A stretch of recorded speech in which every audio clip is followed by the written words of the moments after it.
Welcome to the show, Kyle. Thank you for having me. Dude, great to meet you. It's so good to meet you too. Yeah, so listeners, we were just discussing how when you're working within media and you get asked to do certain things, sometimes you don't have a lot of information about the project, and Kyle was describing how he uses that sort of inner voice and discernment to determine whether or not he wants to enter into something. So how do you use that kind of intuition? Well, I really believe, I think, the more I do the work myself and the more I meditate and connect to myself, and I actually believe that your business, your relationships, everything is actually, I think we're moving to a new level of consciousness where it's a mirror of your connection to yourself. And I also believe that it feels like in the 80s and the 90s, there was this highest level of consciousness was what you achieve. The highest level, like we didn't see anything beyond that. It's just you're going to go become a millionaire or have the Lamborghini or whatever. Yeah. Were you living in LA at that time? What's that? Were you living in LA during the 80s and 90s? Not in the 80s. I was in Seattle. Oh, okay. But yeah. Okay. But there was just a mindset that just showed achievement as a huge thing. I remember my dad having like that Donald Trump book and everyone really looking up to that. Yeah. And then what happened is I really believe that so many people got to achieve a certain amount of achievement, and many people have experienced feeling really sad and really off. And what I believe more and more is that consciousness has surpassed the highest level being what you achieve, and it's much more what you are, that we're connecting to what we are. And when people are just teaching you how to get, I'm going to show you the 7 steps to getting millions of listeners or millions of viewers, or here's the steps, and when you're in a how-to, it's in your head. How-to is an in-your-head question. And you're only trying to get when you're in your head. So that automatically activates the intellect as the mechanism by which you're going to go and achieve. Well, and it's also a response Lacking to... that intuition that we're... It's also a response to lack. In other words, how do I get more people? Because I don't think I have enough. Oh, right? This is good, yeah. So you're creating from I don't have enough. Right? So for me, the factors of when I work with someone or connect with someone, I've had people that come up and they brag about their list size like it's something else. They'll be like, I have an 8-inch list. Right. 25 million viewers or whatever. But you can feel the desperation because they think that I measure them by who they are as how many followers they have versus just who they are. Oh, that's amazing. And, Mr. Rogers wouldn't brag about his list, and neither would Wayne Dyer. These people but they are the best, right? Yeah, there was you don't hear Eckhart Tolle being like, I sold X amount of books, so you should come see me. I work with, Do you do an imitation? I do a lot of people. I actually do David Wolf. Oh, no way. Well, because he always, when he speaks, there's something David does that I think is so funny, where he always says a thing as if everyone already knows it, but no one does. Right. And he acts like, he says it like that. So it'll be like, and the pineapple, what does it do? That's right, releases the ovarian connection to, what is it? Exactly, the universal flow of, that's right, pomegranate use, which, and no one's saying anything. Right. And he's like, very good, yes. Which, and it's just like, because he knows so much stuff, and just all I see is just people like, I don't know. I'm going to remember 3 things tonight. That is so funny. You're so right. There is a unique nuance to his delivery. Would it be possible to do the rest of the interview as Eckhart Tolle voice? Sure. No, I'm just kidding. Yes. I'm just kidding. I did an event 2 nights ago in Chicago, and the next night he was coming there. Oh, cool. And I went on stage and I said, I hear that he's going to be here tomorrow night, which is the future. So he's lying. Right. He's on a plane thinking about tomorrow, everybody. So this now stuff is a little bullshit. That's awesome, Yeah. dude. So I like where you're going with that in terms of having that sense of lack. So when I think about, the law of attraction or manifesting, or even the classical sense of prayer where there's a request for something that doesn't seem to be existing, I've often struggled with that because it is often coming from this energy of like, I'll be happy when, I'll be happy if. Yes. The biggest lie, I believe, is people saying, when something happens, I'll be happy. Right. And my huge shift was, when I'm happy, things will happen. And by happy, I mean, I'm okay with myself. Right. I'm okay with my sadness. I'm okay with my darkness. I'm okay with things that I'm judging in me. And I do understand positive thinking, and it's great. But often people are doing something positive because they have a horrible fear of the negative happening. So there's people that are like, I got to make as much money as possible because when I was a kid, they don't even realize, because when I was a kid, I was bullied and I needed to like overcome something. So they have these stories like, I went from $0 to $1 million, and they're sitting there saying, I overcame this problem. And then they actually look for problems to overcome and can't just relax, right?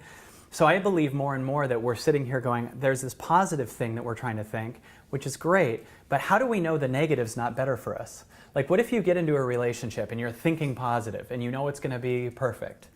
What if this relationship's actually not good for you? And what if the best thing for you is a breakup? And you're sitting here thinking positive about it because you're in total denial that something could go wrong. Mm-hmm. And for me, I actually believe the opposite of the law of attraction, which is the more I want success in any area, I need to be okay with the opposite happening. The more I'm totally okay emotionally with being broke, the more I'm not moving from fear and trying to make money out of my fear of being broke.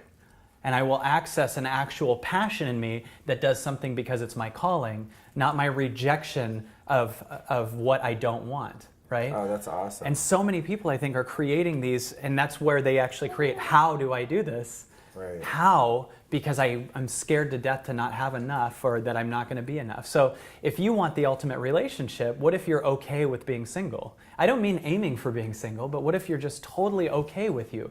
You suddenly become a totally safe space for the ultimate person to come into your life, to feel the lack of neediness in you, the lack of trying to get. And if you actually are okay with yourself either way, you actually make a bigger space in yourself for amazing things to happen. But most people I see are in their head in a giant fear of the opposite happening. So there's nothing sustainable about the achievement they're trying to get, because it's not their calling, it's their fear. You just described where I am in that area of life right now. That was very reaffirming. Awesome. That I'm on track, yeah. And what is it for you? How does that? Well, it's just taking a pause on the pursuit of relationships and romantic relationships in any capacity, and just really getting comfortable in solitude. Yes. And eliminating the need to be completed. Yeah. And actually just kind of working on my own self-worth and self-esteem and self-love, and just kind of hanging out with myself and having fun. I spent a lot of time alone, and I've not really done that a lot. The past 2 years is the first time I've ever lived alone in my life. Always had girlfriends, roommates, family, etc. So I spent a lot of time alone. And also, you mentioned like being okay with your sadness or whatever, and I'm just learning to kind of walk on the hot coals of feeling uncomfortable and sometimes lonely, or whatever I'm experiencing, and the good, the bad, the ugly, and just kind of like really sitting and breathing through that. So that I don't try to fix it with a person or a phone or a whatever we use, ice cream, whatever we use. Yeah. I mean, I've used some really harmful things in the past, to treat that discomfort. So and if you're on the channel of I need a person to be happy, you'll only be attracted to other people who need a person to be happy. Oh, dude, mind blown. Yeah, because Okay. if you're in great. a needy place and you go out with someone who's in their body, they'll feel your people pleaser, overselly delivery. You become a car salesman, right? Yeah. So, and both of you become a vice connection to stop yourself from actually transcending your old patterns and moving into your body and actually being something. Where do you learn your stuff? Meditation, doing a lot of my own work. I was a stand-up comic for 20 years. I had 2 Comedy Central specials. You started doing that when you were a kid, right? Quite young. Yes, performing? I was 12. Wow. And I'm 40 now, so for 28 years I've been on stage one way or another. Yeah. And I think that one thing that also probably makes a challenge for you in that going into the woods thing is that we have this other area of abundance, like your podcast, right? Like for me, a lot of people talk about how hard it is to come out of a really bad situation, and it totally is. I believe it also is hard to come from an abundant situation. In other words, like child stars have a hard time because everyone hands everything to them. Yeah. And how are you going to go inward when you can just like be handed everything? Dude, I used to work in the industry in Hollywood as a fashion stylist, and I worked with some actors and stuff and dress models and all that, but mostly what my bread and butter was working with musicians. So I dressed rock stars for a living. It was a really fun, creative, cool job, and a lot of really big ones.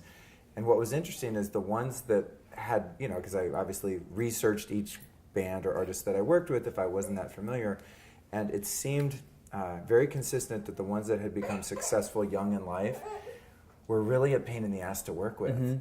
Because they were like adult teenagers. Yes. Like really spoiled and entitled and just like not good energy to work with. Yeah. But the ones that had struggled Right. and came from nothing and didn't get a platinum record at 18 or whatever, those ones typically could be more on the level and real and come in and we'd have a conversation. They act normal, quote unquote. Yeah. So I know what you're saying there.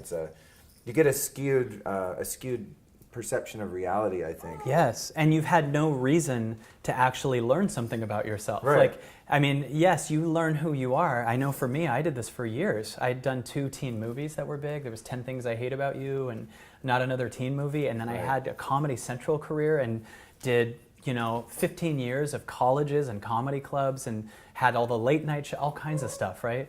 And I thought who I was this famous guy. And my perception of myself is this guy on stage, and then a bunch of people love me. I hadn't seen anything different than that. And then it was really weird because you go home to a relationship and she'd just be like, do the dishes. And you're like, yeah, but I'm really awesome over here. Right. And your perception is she's off, right? Because this feels way better, right? Yeah. And and eventually that became false to me. And still it lingers sometimes. Like, I have the most incredible transformational and by the way, the people watching should know that the background is my baby crying. Yeah, we were talking before we recorded on whether or not she should hang out, and I thought, you know what, it'll add like realness to the show. Yeah. Let's have her here. This is the new success. Yeah, like, yeah. I love it. I Yeah. love it, and your baby's so beautiful. Like, Thank what a you. cutie. We probably should show her now because I'll be Yeah, like, could we? Can we show both of you? Not to like. Can you come in too, babe? Not to, This is my amazing fiance, Christy, not to- and this is not our to daughter, objectify Vivian. the family, but like the people watching on sorry, video on Tins. YouTube or watching on Insta and Facebook Yeah. Live should be able to see this gorgeous This is Gerber baby. you know what this is? This is my foundation. This little girl, I go do something, I'll go tour. I just did Romania, all these things. It's exciting, yeah. Wow. And then I come home, and she's not exciting. She's puts me in my body. She's a foundation. Right. It's exciting, but it's also much more fulfilling. That was her entry into show business. Yeah, that was her. And it's all downhill from here. And dear. I'm totally. It's funny because I just realized too. They're watching me like talk about it while she's crying, and I'm being the worst parent. I'm just like, yeah. So it's changing my life, even though I don't know she exists in this moment while I'm telling you about it. Funny. But I would say that like having that creates this thing where, and then luckily, this sounds so weird to say, but luckily in the height of my Comedy Central career and everything, I created stage fright and anxiety and all kinds of fears showed up of, what if this bad thing happens, and it just showed up out of nowhere. And the real mistake was I thought who I was a comedian. And I thought if that happens, it'll ruin my career. Right? So I thought who I was a comedian. So if my career goes away, then I go away. I'm nothing. Right? Right.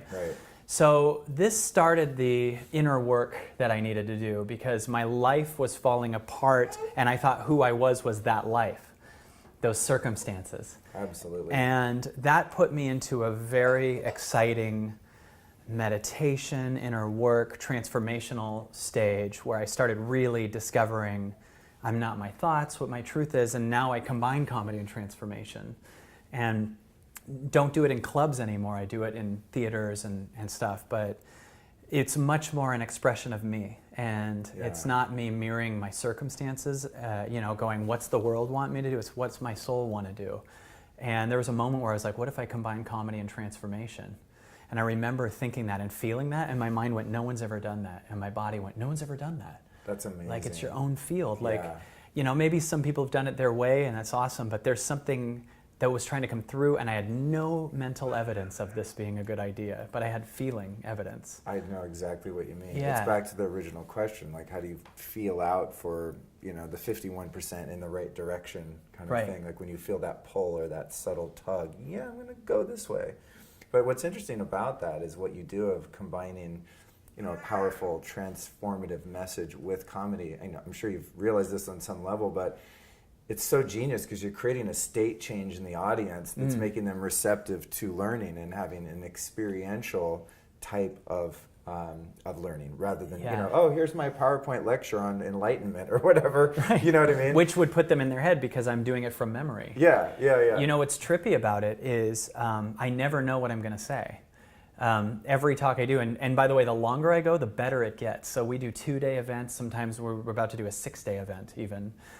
And I don't know what I'm going to say I don't schedule anything. And people go, I don't know how you do that. And I think to myself, it would be so much harder to do that. Oh my God. It's so much harder to do scheduling it and like having a PowerPoint. Like, think of how much harder dinner would be if you brought a set list with you of questions to ask the person and had a script. It's funny because sometimes when I have some questions here, I always hide them under my leg. Well, bullet points and but this conversation's flowing. I have questions, but it's funny. Sometimes I don't need them in a conversation. I could literally chuck these, because in some situations you sort of go into flow with the person that you're relating to, and all of a sudden the question's like, oh, those don't matter anymore. But there are also situations as an interviewer where they don't have that flow. It doesn't happen, and I'm like, okay, so number one, and then I really have to follow the script. Yeah. But I think with when I see people that are doing transformational work or spiritual teachers, I mean, they never really have a plan. It seems there's a download of intuition that seems to come. If I have a knowing everything I'm going to say before I go on stage, I'm cutting the audience off from what I feel in the moment when I'm on stage. And I'm bringing something that I prepared. And I'd only prepare something because I believe there's a right or wrong way to do it. And how do you measure right or wrong other than, did I get something from them? Do you get what I mean? Do they like me, or did I sell it? People go, I don't know if I did a good job or if I'm doing it the right way. Yeah. How do you measure right? Did I get something from them? Is the only way you could measure what right or wrong even means. In the old days, it'd be like, how many people ran to the back of the room and bought my tape set or whatever, I used to go to conferences and stuff like that. Every event we don't do any of that. In fact, one time we had, maybe 6 years ago. Do you have any upsells of like, hey, if you guys like the talk, join my next thing? Or We've definitely had where we just have events, but here's something that I'll tell you that's really trippy. The more I meditate, the more my body says, don't make it hard for people at all to get anything, and make it crazy cheap. So I made a product recently that I really believe is like a $10,000 product, and we sell it for $20. It's a 13-hour, 2-day event video series that I combined with, and I'm not saying this to sell it, I'm saying it because it's so mind-blowing to me that I had so thought and heard from all the things like make your price high, create demand. Yeah. But I realized then you get the same entrepreneur guys that pay all the money at the certain events, but there's a mainstream public that would like to change too, but they don't all want to drop $10,000 on a thing. And they don't all, and everyone's trying to make their stuff so expensive and create the demand. And that might have worked in the 80s when people were dying to show how rich they were and flash that. Yeah. But we live in a time where people just are like, I just want to grow and make my life better, and I don't want to join every single expensive thing. So I've been getting excited about making things that we have that were thousands of dollars, almost nothing. And I had heard someone once say, your value is worth how easily replaceable you are. So if you're by yourself and no one else does what you do, you can make yourself really expensive. And I've changed it to my value is worth what I want for my time. And I realized I don't want that much for my time. Interesting. I love doing what I do.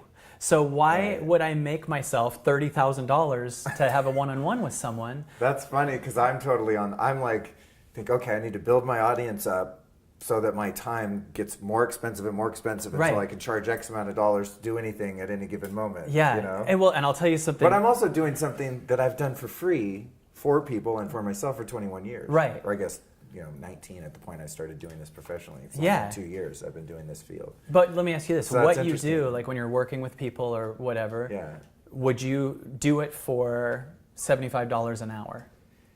If I had enough time to do everything else that I have to do, yeah. Right. Or even $150 an hour. Yeah. Right? Yeah. Now, most people are used to, that are big speakers or coaches, making their rate, whatever, seriously, $30,000 for a day or something like that, right? Sure, yeah. And they still can do that and get that from people. But they can get it from a very high elite level of paying people. Now, if you make your rate really cheap because you love doing it, right? Just because this is fun, because I grow when I do this, because I'm better at it, because my art is getting better. Then you can do it all the time. And then I started I worked with 2 millionaires recently. This blew my mind and actually changed me. I worked with 2 millionaires. One woman was a woman who had inherited a ton of money, and she's so cool, but she came to me to learn, how do I build my audience and how do I, all this shit, right? Yeah. Can I swear? Oh, yeah. Can I say how? Well, you can say anything you want, yeah. How was my joke. Like the word wasn't shit. To me, that is a bad word. When people go, how do I do it? I go, love the part of you that thinks you need to know how. But I had this woman that's a millionaire, and I said, wait a minute. And she was like trying really hard. How do I build this audience? I go, wait a minute, you have $1 million. She goes, yeah. I go, you don't have to do anything. Why don't you go enjoy your life? I go, what do you need? What do you need a month? And she said, like $5,000 a month. And I said, so you have 200 months for free right now. I was like, you have 17 whatever years. Yeah. You could have an Eat, Pray, Love decade. You don't think you'll learn something about yourself, and in 10 years you could create from this new knowledge that could give actually millionaires permission to let go? And then the other guy, who's a really great guy, was in the room, and he goes, wait, this is bringing something up for me. And I said, well, let me ask you something. How much money do you need to make to be happy? And he said, $1 million a month. And I said, so if you hit 900,000, are you depressed? And he's like, yeah. And I go, that's a lot of pressure. And he's like, yeah. And I go, ask your heart. And he meditated for a minute, and he goes, I'd be happy with 15,000 a month. And I was like, wow. So all of a sudden, both of them almost started crying and realizing, I'm trying to get more and I'm not appreciating what I have. Right. And he realized he had this huge house with a basketball court that he doesn't use, and he's paying all this money to keep it all up. And if he just goes, I just want to make 15,000, all of a sudden he's totally always working. He doesn't need to keep up all these Ferraris, and it's just so funny. And also the type of people that he's getting are all money-based people that are not in their heart necessarily, right? When you make your price $100,000, you're gonna get only people that are flashy and want to be with you for status. Right.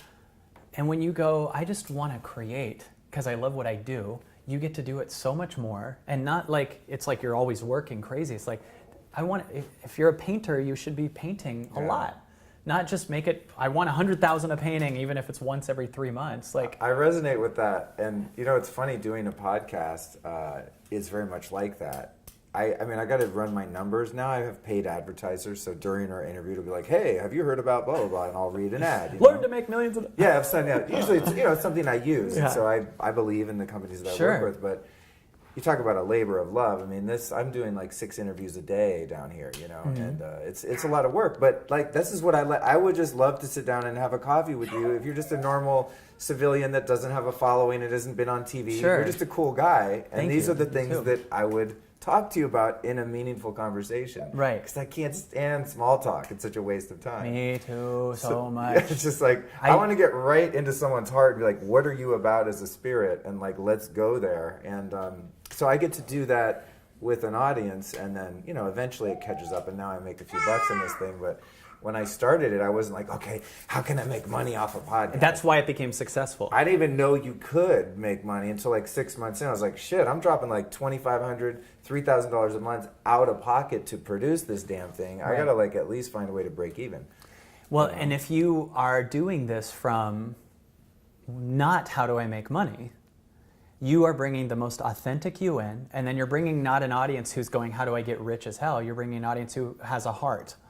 Right. Your audience suddenly will be in their bodies when they listen to you, because we're talking from here. Because we're talking from here, it puts them into here, right? So when it's people, sort of a listener entrainment, would you say? In a sense? I mean, and well, like when you're getting your audience to laugh and you're infusing a meaningful message with comedy, everyone's kind of getting in that state of receptivity, right?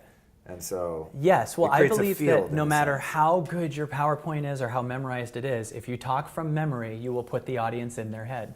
Right. And if the audience is in their head, they understand it, they're going to take notes like crazy and be in their head, but they're missing the essence of what they are. And so when I talk from my body, they go into their body. And we actually exponentially shift as we keep doing our events, because I get better and in the flow because I'm hearing this truth. Like, you'll notice the longer this goes, like you can feel our synergy creating. Yeah. We're talking from literally the same place. Yeah. That same place that when you're in your body and you're with someone else in their body, you always make the same decision. Like every question is what expands the world, right? Not what keeps my old story alive or what should I do because it would make my parents happy. You're in this place of what would change the world. And I believe more and more that almost every decision we make is, does it keep my old habit alive or does it expand the planet? Oh, that's And, awesome. you know, so like when you pick up something from the attic and it's like something you inherited from World War II, you know, well, mom would want me to keep this, you know, but your body's like, I don't need it. But your mind will be so scared because you're going to let go, and it gets scared because it can measure what it will lose, but it can't see what you'll gain. And the second you donate it, or you let go of that job that doesn't align with you, or you let go of the relationship that doesn't align with you, or the things that just don't call to you, you suddenly create space, you go into your body, and all of a sudden you're on a different dimension that you didn't know existed. And so for me, everything is like every decision we make almost, my team and I, my family and I, does this expand the world or keep my old habit alive? And sometimes we don't even call it that, you just feel that. And you can feel that just like, oh, like when people go, what do I do next? How do I build this business? I'm like, what's the thing right now you know you need to let go of in your life that you think is not related to your business, but totally is? Does that make sense? Oh, absolutely. You know what I did recently? I had this weird thing that was happening where I started becoming somewhat obsessed with the amount of clutter in my closets in my home. Mm-hmm. I don't see it unless I go in there to get something, but I just know that they're unorganized. And specifically in my kitchen, all the cabinets were like just getting, you know, I lived there for 2 years, shit just gets in the wrong place, and I'm not I don't cook. It just got like very bachelor-y college dorm kitchen vibes in my kitchen. Yeah. Not on the outside. I keep a very tidy house. I'm raised by 2 Virgos, I think, so I'm not messy. I'm a Virgo, and but there's no truth to that stereotype. Oh, there's not? It's just love. But the point is, it started to drain me energetically. Like, I'd wake up on Monday morning, all right, what am I going to do this week to, like, add value to the world? Like, let's do this, Luke, and rah, go team. And I'm just like, the closet. And it started to bug me. And so I started finally, because it got so distracting, I went and I started systematically organizing things, and all of a sudden I could sit down and be creative. It was so strange how that clutter was actually stopping the flow. Yes. So it was one of those situations in which there was something there that was interrupting what could be there, which was something, a more meaningful, like productivity level or organization level, because there was some part of my life, even on the physical plane, although subtle, that was interrupting that. Right.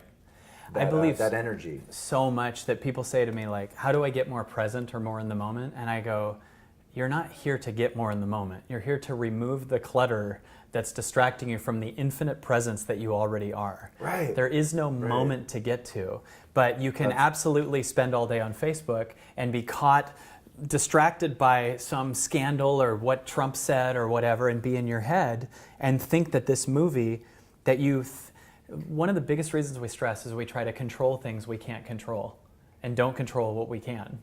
So we try to control what Trump said, or what, person is in trouble right now, or what someone said about someone, or what our past is.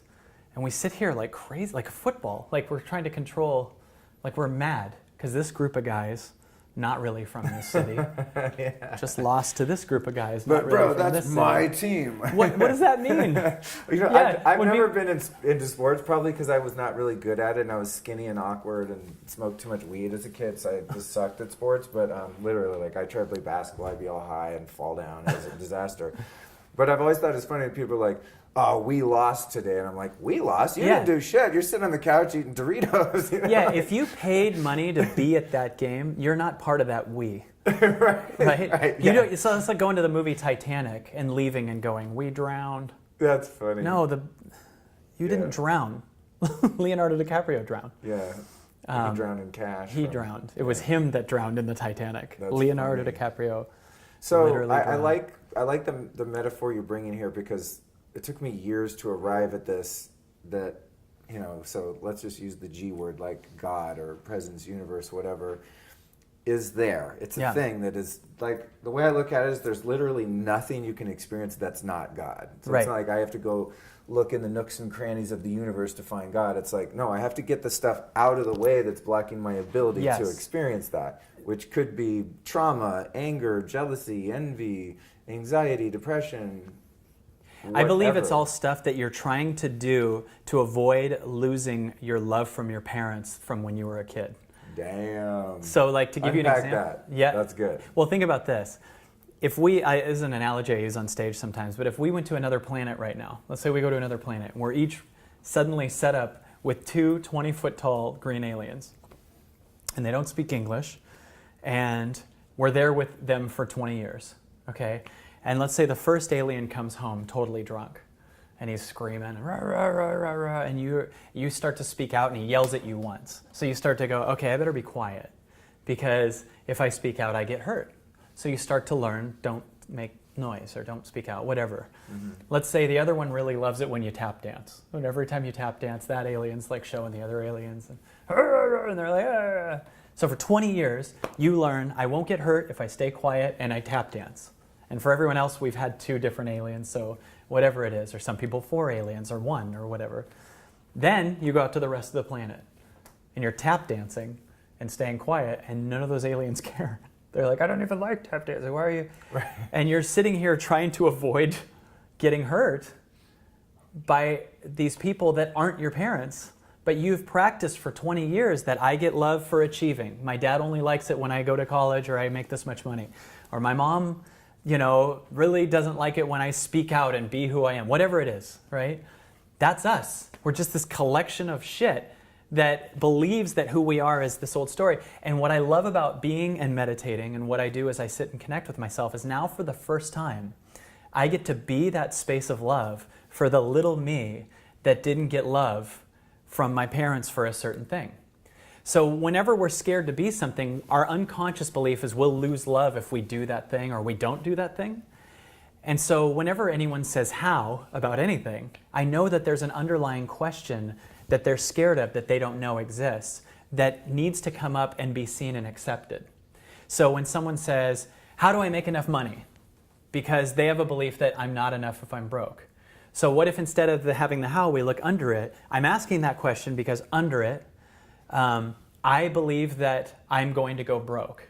And what I have people do at that belief is say, and I love that. I don't know what's going to happen at this event, and I love that. I'm nervous, and I love that. Awesome. I'm scared, and I love that. All of a sudden, the second you do that, you're not in resistance to the thought. And for the first time, that thought is allowed to be seen. And I really believe that's the 5-year-old you that never knew it was okay to be nervous or not get love or be broke. And so I meditate, and I actually feel, oh, this is crazy. I don't know what I'm doing. I'm lost. And I'm scrambling to get love a certain way that I knew how to do it, and then all of a sudden it'll come up and I'll feel it be actually loved. Not loved like so that it leaves, because that's not love, that's a condition. But if you picture the thoughts coming up as if it's a different child, if it's someone else's kid at a park, if a kid came up to you at a park and was like, no one's going to love me, you would hug the kid. But most of us to our kids go, you're right, let's get on Facebook. Right, like, right. You're right, let's go eat a ton. You're right, let's, or I'm going to ignore this thought. And everything's fine. Become a people pleaser because I'm ignoring this me, right? That's the world we live in. They're all in denial of this little kid, and they're just being the pattern that they learned, but it's not what they are. And when I meditate for a couple hours a day, I wake up and I hear those thoughts, and I just let them be there. I don't try to get rid of them. I just let them be there, and then they sit, and then I just walk around sometimes for half a day with the thoughts there. And always when they're fully accepted, they leave for good. Like they actually leave. And the fears transcend. This is crazy, right? But this is like what I believe that we were, is this thing that we learned we need to get love from our parents. And so every day I wake up and I sit for an hour to 2 hours, some days 3, some days 4, and I'll sit and I'll just listen to the show, and it'll go, 2 hours, I can't. Who's talking? It's just a thought, right? And it's like, what am I doing? This is crazy. I don't know who I am. I'm not enough. This is stupid. And then you stay there, and then these thoughts have nothing to fuel them, so they get quieter. You know what I mean? There's nothing. Facebook and Instagram would fuel these thoughts, right? Yeah. CNN and Fox News would fuel. This is like justification for the fear world. But the more you sit and create a silence, they have nothing to be against them, and they're seen. And the second they're seen, they collapse. And then every day is a different day. It's interesting that you use the word pattern. That's something that I've really been looking at, is that, of course, I mean, I've been in therapy since I was 14 years old. Like, I get it. Your parents were fucked up. You got fucked up. Right. It's easy math. But Yeah. it's not just the trauma. It's like the pattern of thinking and the pattern of behaviors that develop as a result of that trauma, And Yeah. and I've seen in my life that, like, any sort of dysfunction or habit or character flaw it's like there's really nothing wrong with me. It's just I'm stuck on repeat of a certain pattern of a way of thinking that I'll be happy when, and all the things that we've been talking about. Right. So other than using meditation as a means by which to step outside of oneself, in a sense, and observe how those patterns are playing out in the melodrama of one's own life, what other tools have you used to dissolve those patterns? Have you used therapy or NLP or neurofeedback or any other modalities to undo and unravel those? So I believe that one thing I believe is we're naturally creative beings. We're always supposed to create. And if you don't create on a high level, your mind will creatively sabotage you because it's bored, right? So if you're living your life, if you're this brilliant, every person I believe is this brilliant, innovative artist in some way or another, and then we get a day job somewhere that we don't like. Now this insane capacity is suddenly not allowed, and so it's sabotaging, and that creates a lot of pain too. So I really believe in leaping. I believe in finding my edge, right? So one method I have is that I literally feel something that excites me, and 3 seconds later the fear will come up of why I shouldn't. So to give you an example, we used to do 150-seat rooms, and then one day I was like, I want to do 2,000-seater. So that was exciting to my body, and my body shows up and goes, yes. And then another me shows up and goes, here's why that won't work. I'm scared. When you step into this, this goes away. When you step into this, this goes away. If you step into the fear, the opportunity goes away. If you step in the opportunity, the fear goes away. Ooh, that's cool. Yeah. That's cool. So the second I feel this feeling, go do a 2,000-seat theater, my body's like, yeah, but there's always a good yeah, but we don't have enough money. Yeah, but I have a kid. All these reasons that you think are the reason you shouldn't are the reason you have to. Of course I need to do this. I have a kid. My kid needs to see they can totally live their life too. Of course I don't have enough money. I'm not doing the thing that changes the world, right? Like, it's the reason. So when I say yes to the thing, I notice that I actually change channels. Like, I change dimensions to a place where it's suddenly normal to do a 2,000-seat theater. Then we did 7 theaters at this one. It was the Alex Theater. It was 1,400 seats. We sold out every show. Now we're about to do the Dolby Theater where they do the Oscars. And on Hollywood Boulevard? Yes. Oh, cool. So we just rented that. And that pushes me to a new edge. And what it's like is like learning to swim by just jumping into the middle of the ocean. Yeah. And you suddenly have no choice but to swim, but you're never going to learn to swim standing on the shore, right? So people are like, I really want to make more money, but they're standing on the shore, and it's not possible. So when you actually put yourself in a position and realize you're not literally about to drown, so put yourself on that edge, but your nervous system thinks it's literal drowning, that you're about to actually die by doing something big. But the second you just do the thing and you step into the bigger thing, all of a sudden you put yourself on a channel where I can swim at this deep of water. I love to put myself in situations that are over my head because then my body has to react. Right. Everything we do from our head is not sustainable anymore. The most successful people are speaking and moving and making decisions from their body, not their head. Head goes how? Body says why, right? Why do I need to do this? I have to. I have a daughter. I want to change the world because she's in it. I want to make it safer. I want to be better. I could inspire the people around me. But even more, I could find out what the happiest, highest edge of my life is, right? So your body will come up with these insane ideas. Like, what if you meditate for 5 days, or go on a crazy juice fast, or fly to Italy tomorrow, or go write the book? And your body goes, yes. And then your mind goes, here's why I shouldn't. This is the old story. Right. The second you step into this, pattern. that's the immediate dissolving of the old story, because you're now a person that this is the $20,000 a year person, and then you just do something that moves you into $1 million a year. Eventually, it's normal for you to be making $1 million a year. And that's just a symbolic example. Make that relationships or whatever. Sure.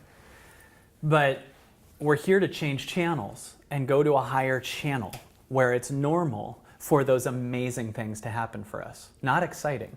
At first it's exciting because it's the death of the story and you're looking at it from down here, but eventually it should be normal for that to happen. You get what I'm saying? Totally. If you get to a point where all this stuff's happening and you're going deeply because I've gone through a lot of this, having switched careers at 45 years old, and was just like 180. I'm doing this other thing now. Yeah. And I've experienced all the multitudes of layers of that experience. Well, and I noticed, I call what you're talking about is fire, aim, ready. Yes. Yes. An entrepreneur. I I started a business 10 years ago, and I had the idea for about 6 months, and I mentioned it to this like super, personal development, improvement dude. Went to all the seminars, had all the books. It's just that guy, and he's very successful, materially speaking. And I mentioned the idea to him, and every time I would see him, he's like, "Did you do the thing? Did you do the thing? Did you have your class? Did you have your class?" I'm like, "No, I got to do the." He's like, "Nope, it's never gonna happen. Fuck that. You don't need all that." "But I need the workbooks." "No, you don't need that. Just talk, show up, do it." Yeah. "But I need the PowerPoint." "You don't need that. Book the class." And he finally he's awesome. He finally gave me a location. Yeah. I had a fashion school, an idea for a fashion school. And so he had a rental property in the Hollywood Hills, fancy, modern house. He's like, "All right, here's your location. Now put out the ads, make a one-page website with a shopping cart, you're done." And I was like, "Ah!" Right. But I did it, and then you're so right, because once I did it, it was like, "Oh, cool, well now I'm going to do more classes and bigger and here and do them at Smashbox Studios. Let's go to New York and do them at Pier 59 Studios," and just like, let's go to 8 cities this year. And it was only possible because I did that one first super scary step. Yeah. It was like, what's everyone going to think? No one's done this before. None of my peers are doing anything like this. Yes, that's what the mind comes up with. They're It going can to think see I'm the evidence. cheesy, or that I'm trying to like scam people for money. But isn't isn't it funny your mind didn't go, who would I meet if I did this? What would I become? What Negativity kind of bias. My alignment? mind's just Yeah. like, here's the 100 things that will ruin your life if you do this, scary Because thing. this is death to the you that got love from your parents. Wow, it goes back to that. So it's going the way that I learned I get love from my parents, who did the best they could, but some of our parents like grew up during the Great Depression or Right. close to that, like a totally different time. Like they grew up when Martin Luther King had to like convince people that we're equal. Like think about that. Right. That like was an argument that needed to happen to them. Right, yeah. Right? Like Yeah. this is how insane and how repressed of a time they came from. And I forget that all the time. Sometimes I'll think that about a parent and, like, how did they not see this thing? But we got to stop being the belief system of what, and by the way, the fear, as you were saying, right when you leapt, all of a sudden all this happened. It's not that we're scared to leap. We're scared to choose to leap. Like, there's nothing dangerous. It's like, Right. people always say when they go skydiving, they always say the scariest moment is when I'm looking over the side of the plane, right? But that's when you're safe. You're still on the plane there. They always go, once I leap and I'm hurling through the air at 10,000 miles an hour, I'll be fine. No, that's where you're actually in danger. But they're going, no, because the factor isn't that they're going to get hurt. The factor is that they're letting go. And there's nothing different about a skydive than an actual emotional dive forward into a new career or into your dream. Right after working with those millionaires, I decided to take way less money from the company as a personal income. Like I got so excited to take way less and have less, because once my actual needs are met, eventually your mind just keeps going more. And I'm like, why don't I just coast now and enjoy my life and stop thinking how big can it get? And weirdly, it's getting way bigger, way faster, because the authenticity that's trying to come through as much as it can, while it's still fighting its old habits, is something that's resonating with people. So it's getting bigger, and the theaters we do are getting bigger, and the products we sell are getting bigger, but I don't make the price really big. I want it to be crazy. I want everyone to shift. I don't want to make billions of dollars. I want the world to change. I want to think of how many people are actually going to meditate that see those videos, or create from a new place, or leap out of it. As you say, you're performing from the heart and not the mind, and also it sounds like you're very much aware of the why. You become the why. Yeah, I the think. why is like everything. It's interesting. I've been studying just a lot of business books lately and things like that, because at this point in my life, I'm like, oh, I'm no spring chicken. Like, I'd like to own a home and kind of get my shit together in that area. I've always just lived in the moment. I don't save. I don't have savings. That's great, though. I mean, it's been better. fun. No, it's been amazing. Like, don't get a home. It's been amazing. But then you're investing in what the market does. Well, that's versus your creativity. That's true. Get the cheapest place to rent and put in this podcast. You know why I want a home is because my neighbors bitch when I play my guitar, and I can't have that. Okay. And I want woods and quiet. It's not about like, oh, I have a home, I'm safe. I mean, the zombie apocalypse could come and all that shit's gone anyway. It's more about just like having an environment that's conducive to my well-being. Totally. And I was just playing. Yeah, living in the middle of LA, like which I've been doing for almost 30 years, is just going, not serving me anymore. One thing I got, and where that came from, one thing I get really passionate about is investing almost all my money in my creativity. So when money comes in, we have videos that often go viral, but then I like to still do like a Facebook target marketing on them, and see how many people can see it in different areas. And sometimes I'll be like, this is kind of weird, but I'll be like, put in like $5,000 today, right? But then it'll immediately turn into $25,000 in returns of sales, and I'm not even doing it for that. I'm just going, how many people can see it? That's cool, yeah. And then put the $25,000, and then it's like 5 times that in the day. And so I just know that I learned my whole life, buy a house to invest in, it goes up like 6% a year. Right. And I'm like, if you get good at your creativity and you start to you have no idea what its return is. Yeah. Because, like this podcast, you said you paid $2,500, $3,000 a month on making this podcast, but like it's building and it's going to sustain itself in the long run the way investing in a house does. But I believe so quickly. And then you get better too, along with the income that comes back in. Yeah. And, I mean, it's really amazing when you go, I'm going to put it in me, and then donating too. But I don't want to have a big bank account. It sounds weird, but if I die or they just take let's say the government just took all our money away from the banks, if there was like $5 million in there, I'd be pretty depressed that I wasn't using it all the way. It sounds crazy, but I so don't believe in preparing for the future as much as I believe live fully now and your future will be 1,000 times better. Right. You know what I'm saying? Yeah. It'll just be always taken care of. I'm much more about making your worth millions of dollars, meaning you worth it, but not the bank account. See, some people have millions of dollars in the bank, but they're not worth anything because they're not developing themselves. Yeah. Right? And then there's people I've noticed that a lot in the industry and area where I've lived a lot. Yeah. Yeah. Another thing too, harkening back to something you said earlier about the drive to develop one's character and to evolve is sometimes lacking when you've had it really easy. And I'm curious if you've ever noticed in some cases, and not all, I'm generalizing, that when people are really physically beautiful, that oftentimes they tend to lack depth. And I've always had this sort of concept that, say like you take just a beautiful, an 11 woman who is just the cutest little girl, is just, valedictorian, fucking whatever that thing's called, prom queen, just had kind of easy street in a sense, and like never really had to develop other parts of themselves. Sure. Do you think that's true? I would just say more. There's a factor in when life is handing itself to you. It can be harder, or there's no reason to even go there's no in. Motive. I think of my fiance as a 10,000, and she's so deep. So I know there's also examples of amazing people that are abundantly beautiful and powerful, but also have that depth. But I also understand what you're saying, that sometimes in life, why would we have a reason to? It's the same thing as if you just, you know what I notice the demographic is to me, is often white men. Because when I say you're just the moment, and I say you're just the moment, my biggest challenge in demographic are people that have a lot of financial abundance. Because if I say you're just the moment and you're not your cars, and they got a garage with 10 Porsches in them, and they've been getting love for that, that can really be a threat because they think it's death. Like if I told Donald Trump, you're just this moment, you're just love, you're not the billions of dollars or the greatest in the world at being president, as you say. Like if I said that, he'd be so mad when I'm actually complimenting him. But there's no reason when you constantly have that financial abundance and the attention and all that to go in. Right. You know what I'm saying? Until you finally lose it all. And you can gain so much from losing it all and discovering you're still alive.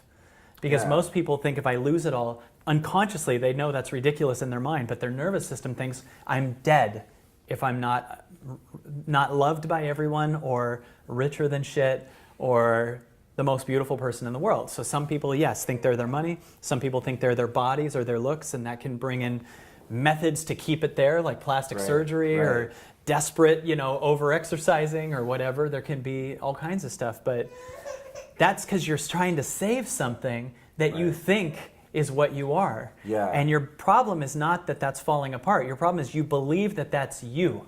And people do it not only with that, but they do it with just a belief system, like being a victim or an achiever or, who I am is this person. I am this person who's overweight.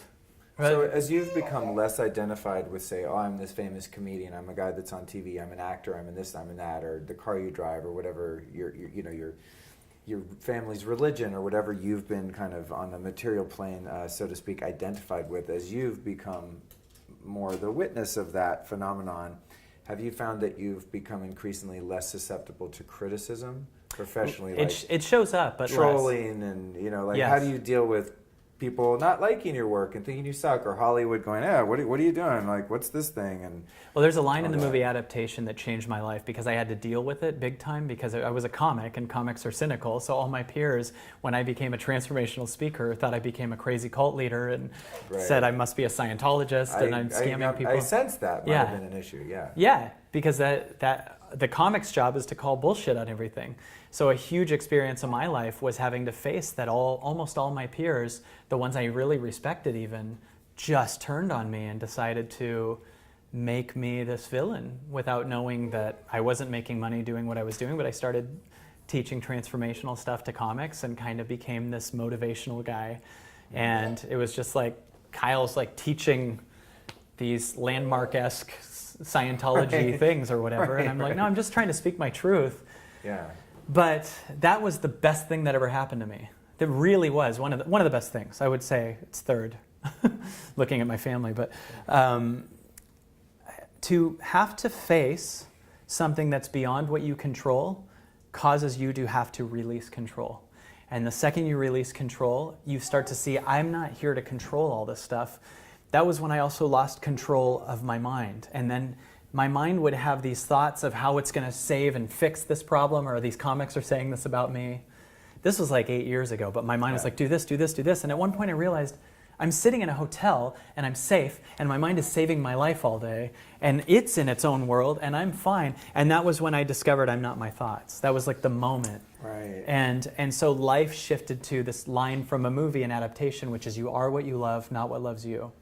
And I was put in a position where I not only had to know that mentally, but I had to experience it emotionally because I was so attacked. And I now understand much more, but not all the way. I still have paranoia, and definitely there's times where stuff shows up. Do you read reviews? On my book? Of your book, oh my your God. performances, things like that? My book, I'd never written a book. And the first 8 chapters are me writing about how I don't know what I'm doing and that I'm scared. And the point of the book was for me to stay in the room and go through a transformation in the book. Right. So you will watch in the first 8 chapters this fall apart of me. And it's funny and deflective. Some chapters are literally one sentence. Some chapters are, it's just, What's your book called? It's called I Hope I Screw This Up. Yeah, okay. And it's a New York Times bestseller and it's awesome. Congratulations. Thank you. That's awesome. But the first 8 chapters are what meditation is and what stepping into something new is, which is, this is horrifying. And I wrote it that way intentionally. And after chapter 8, all of a sudden, all this amazing new content came through because my message was stay in the room. But when the book came out, many people would write, I couldn't get through chapter 6 or whatever. And I would go, God damn it, you were quit just before there. The miracle, And that was what the point was, you know. Right. But I also needed to sacrifice that. So at times I would read reviews on Amazon from people that didn't understand. That was the point. Yeah. Because the people that read it all the way through were like 5 stars, it's amazing. Yeah. But if I stopped it at, people, almost every complaint review said I stopped at chapter and it was 1 to 8. You know what I mean? So yeah, I checked out reviews and then eventually I noticed a total freedom in not knowing what they were and letting people have their opinion. Yeah. Do you currently read any of your reviews? I check emails sometimes or check the comments on YouTube sometimes when I put a video out. But I really think about when I see a video I love and someone talks shit on that video from someone else's, how much I don't go, that person's right, this video is bullshit. Like, I don't believe, I go, that's this person's opinion. So I have to remember that for me too. But I also know that the factor in what causes people to talk crap or be angry has to do with their life and their repression of themselves. It has nothing to do with me. And they need a target, and I trigger something in them, right? But I also notice the more that I embody what I know is true, the more that I show that truth, and the more shit talkers leave because they're scared of their truth. So the more you step into your truth and the more you honor what you are, and it's a gradual process that you can't do egoically, you have to let happen, eventually the people that are crapping on you bail because they're scared of you turning on them, because that's why they're attacking. They're preemptively, and I noticed that usually almost every, and I know you know what I mean by this, almost every person that talks crap has an anonymous page. There's never, hardly ever a face. Cowardice energy behind right, or trolls. It's a fake name. It's like there's so much fear and self-hate in that, and I've learned truly to have more compassion for them.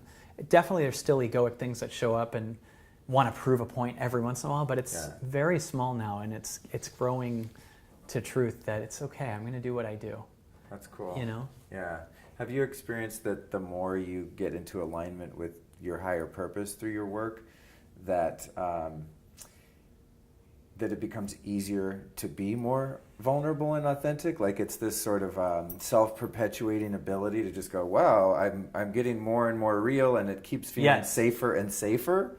Yes. Because the more real you are, you're being more loved and received from the people that are consuming your content? I would say that really what's going on is the more I feel and trust myself, and the byproduct is the audience matches that. Right. So I feel more connected to myself as I keep doing the work. Like this podcast is so fun, and there's so much that I'm learning as I say it about, like I'm teaching myself as I say this, right? Sure.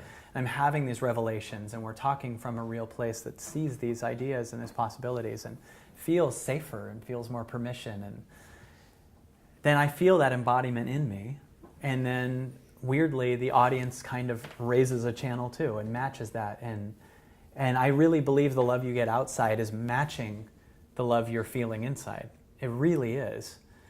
If you're really not in alignment with yourself and you're always resisting stuff, and someone comes and actually loves you, it's going to scare the crap out of you because it's bigger than you've let yourself have. So you'll sabotage it, and you'll go find another person that matches the people pleaser and fear-based place that you're in. And I believe people pleasers usually only attract takers. So if you're in a people pleaser, because there's polarity there. There's polarity because you're closing your heart off. And if you close your heart off, you think you're protecting yourself, but you're only closing your heart off from love and loving people. And you find other people whose heart's also closed off that feel in lack, that will take from your over-giving and manipulate that. That's great. Yeah, it's also the perfect match of the love avoidant and the love addict. Right. Kind of run that parallel as well. It's like that's they the just ultimate fit together relationship. like a key and a lock. Like, well, and you can see why. And from personal experience, it feels strangely comfortable at first. Yes.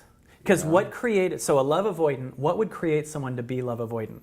How about an overbearing parent, right? Yeah. So then they go to a relationship, they find someone that feels like their overbearing parent. So it has that childhood familiarity, even if it's dangerous or horrible, right? So this feels like dad or mom, right? So I feel that highest level of what I believe is love, that love that I felt when I was 5 or 6. And if you're like over connecting, it might have been because your parent was love avoidant. Do you get what I'm saying? Yeah. So that parent was like that, so you could be overbearing and stuff, and then you become the codependent, right? Because your parent was blocked off and you found yourself like needing to prove to them you're enough and being over codependent, and then that's the relationship. It's very rare you have two codependent people, or well, they're both codependent, but overbearing or over love avoidant, because that would just be two roommates. Right. And the other one would be two fixers that never leave the house and would be so addicted to everything, right? That's brilliant, dude. Wow. That illuminated a lot. I'm like, okay, pause. I'm digesting that. Yeah. No, that's profound, and it very much rings true. Yeah, that's cool. Does that make sense? Yeah, Like, it makes that perfect feels sense. exactly like my mom. Yeah.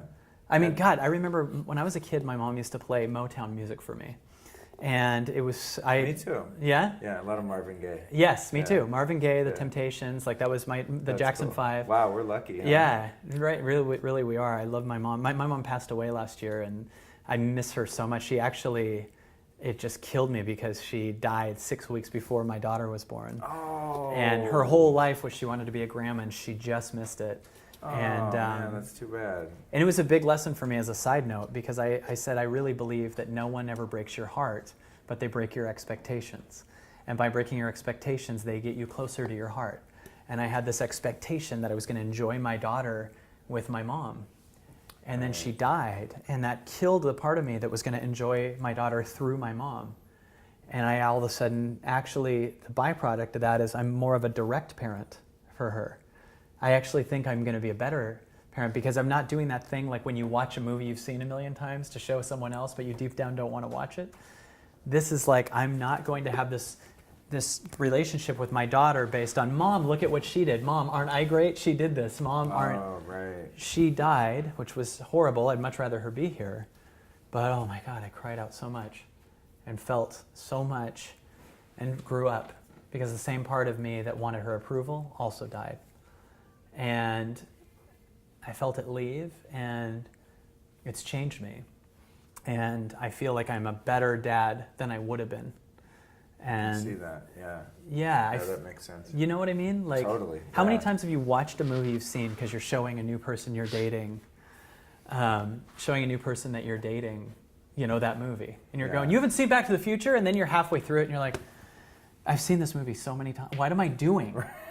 Totally. Right? Yeah, totally. Because you don't want to watch. You're not doing what your heart wants to do. You're doing what you associate as connection through the old story.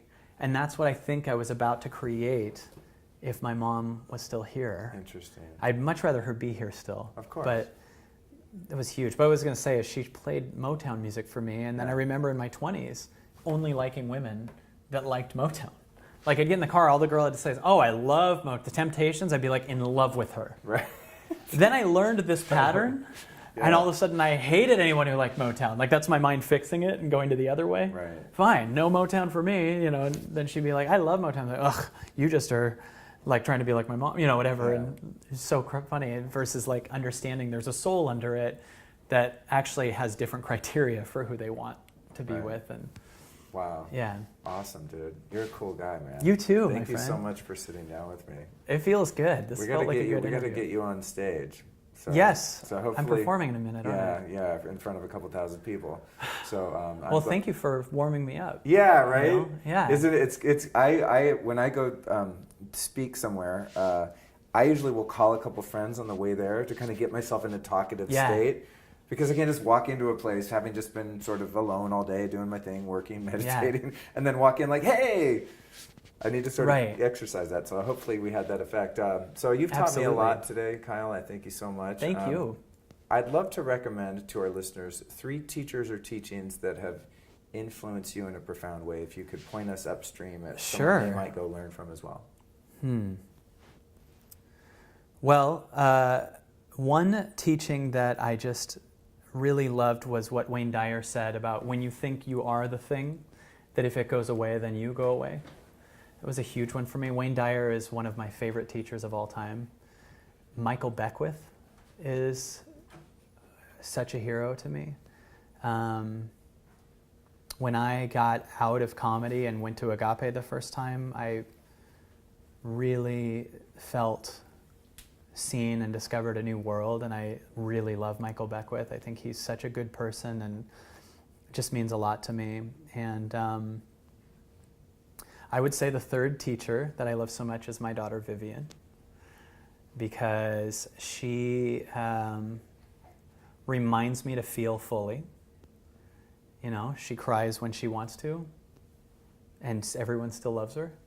She'll crap her pants and everyone still loves her. She says, just be you. Right. I crap my pants during this interview because I learned that from her. That's not Right. true, but if that were true, yes. it would be. Yeah. But I would say I am learning so much from being in some ways forced into the presence that I actually am. And people say to me, you know, oh, it's so hard to raise a kid. And I don't believe it's hard. I believe it's hard if you're who you used to be. It's very hard for the Facebook addict to have a child. Yeah. It's very hard for the overachiever. It's very hard for, you know, someone who wants to party all the time. But if your soul says, I want to live in the woods and I just have the most incredible connection with her and feel this is the essence of who I am. And I find myself slowly learning how to be me. I think she's the biggest teacher I've ever had. That's cool. It's beautiful to see that. I don't have kids, and so, I mean, I've still got a little runway there, thankfully, being a male. But it's really neat to see that relationship. And I have to say, as an all-time world record, she's definitely the youngest guest we've had on the Lifestylist podcast. Awesome. Teens. I think we had like a 3 or 4 year old kind of drop in and out. She's smiling right now. Maybe we so- can get a smile minute. Oh my goodness. Man. I wish you guys listening Look at could this see girl. the preciousness going on in this room right now. She likes when we sing. If I dance her and sing a little bit, like, let the bow breaks, let it come down crashing. Is she smiling? Oh yeah, she's smiling big. Let the sun fade out to a dark sky. Good. Tell the world that we finally got it all right. I choose. That's her favorite song right now. Actually, it's Banana Phone. She's living the dream. All That's- right, dude. Thank you. Last thing, where can we find you on websites and social media? Well, I'll tell you a couple of cool things. So that video series that I made is on my website, and there's 2 sites you can go to. KyleCease.com. My name is Kyle. The last name is Cease. So KyleCease.com. So there's a product called the Limitation Game Interactive, which is a 13-hour video series that's interactive, and I give you exercises at home to do while you're also going back and forth between that and the live event with a 1,400-seat audience. It's so life-changing, and it's $20. That's amazing. And then the other thing is we're going to do the Dolby Theater, and we got excited about making that really cheap too. So that's our big June 23rd and 24th event. And that is literally, it's like $200, but if you want, I'm going to give a coupon to anyone. If you go to Ticketmaster where it says offer code, if you type in next level, one word, it becomes $100. Amazing. And so we'll put that in the show notes too. What's that? Yeah. Yeah. Please, I'm telling you, if you enjoyed this podcast or felt a moment of inspiration or excitement, imagine being immersed for a full 2-day weekend where it just gets bigger and bigger, and you start to move into that space that gives you permission to, you know, be what you actually are. Yeah. And by day 2, you're on a different dimension. The whole room is, and it's nuts. And That's people cool. change, and it's really powerful. And they change for good, because it's like leaving them. It's not motivation. It's leaving the matrix, and you never go back into it once you see it. Right. You know. Right. So yeah, that's it. Personal development red pill. Yeah, exactly. Awesome, dude. Well, thank And you it's so funny, much. too. Thank you so much for joining, and Thank you. and have a great talk today, man. Thank you. Thanks for Godspeed to giving you. me the warm up. I had a blast, and Right on. I'm excited to go talk to him. I really enjoyed this. Thank you for having me. Thanks, buddy. Yeah.